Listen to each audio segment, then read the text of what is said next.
So today I'm gonna show you how to take your wig from this to this to this, and this is gonna be on a ready to wear wig that you will already receive that's almost done for you. But what I'm gonna tell you is that those wigs are nice, but they're still not the bomb. All right, so I'm gonna show you how to pluck.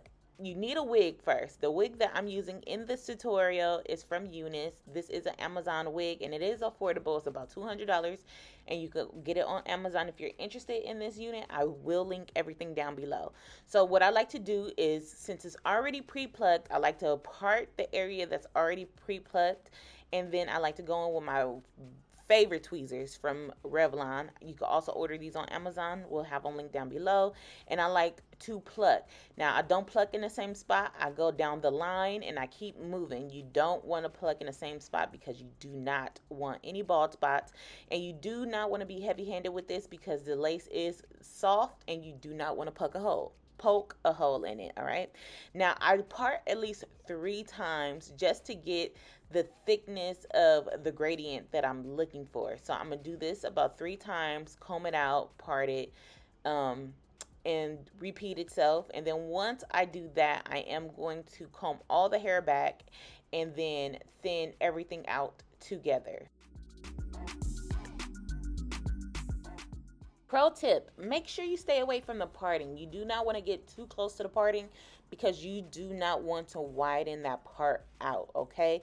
And it will give the illusion of a bald spot if you could go too close, all right? And just don't overpluck. You have to figure out the perfect the sweet spot between overplucking and underplucking. Overplucking will look nice, but your wig will not last for a long time. So you just want to pluck enough where you have enough hair still, but it still gives natural.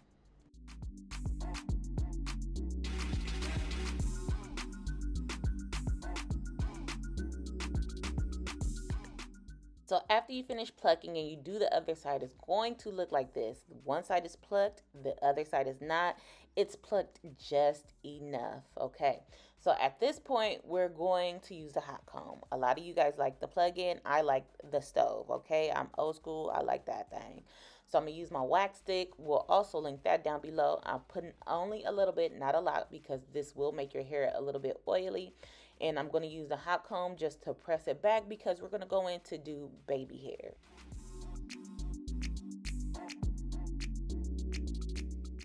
I personally like to do all of my styling on my mannequin head versus on me because I don't know, like when I put the wig on myself, it's like I can't use as much heat that I want.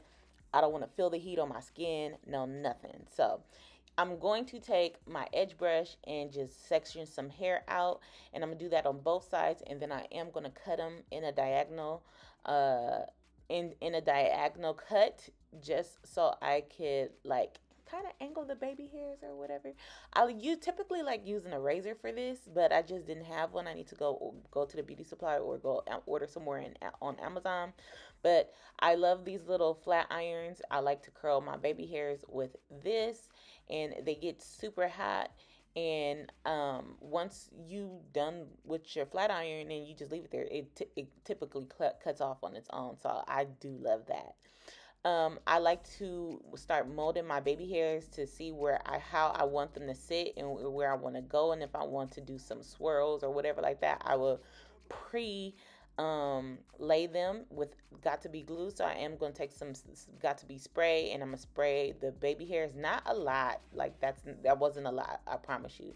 And then I'll comb it in place, and then I'll use my hot comb to freeze it in place. So I don't typically like gels anymore or mousse or anything like that. I just like to use my freeze spray with the hot comb, and then I'll just mold it in place like that.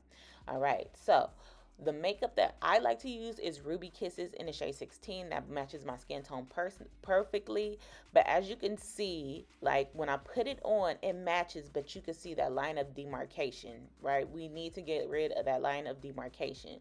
So it looks good. It looks good. Like you could probably melt it that way. But when you have wigs that go straight across, you could really clock them. So I'm going to take my zigzag scissors, my favorite scissors. I'm going to link those down below as well. and I am going to cut some of that lace off. Just make indents, like just cut some of the lace off because it's too much lace and it's too perfect. I want to make the lace imperfect. So once it sit on my skin, you cannot really clock it, okay? Also, you could do this off on your mannequin head as well. I just put it on and decided that I wanted to do it on screen for you guys. But this is what it looks like. As you can see, when I just lifted it up, it's like a M. It's in the shape of an M, and that's perfect for me, okay? So then I went in and melted it with some hairspray and glue. I have another video for that if you want to see it, but this is the outcome of it. It is melted. It's hard for you to clock it. It's hard for you to even clock it in person. I did go back in after to get rid of some of that shininess that is on my forehead from the spray, but at this point, like, this is perfect. Look at it. Look at it. It looks so good. Remember, this is lace. You're going to always see lace, but you can minimize it so much. All right? Until next time. Bye, friends.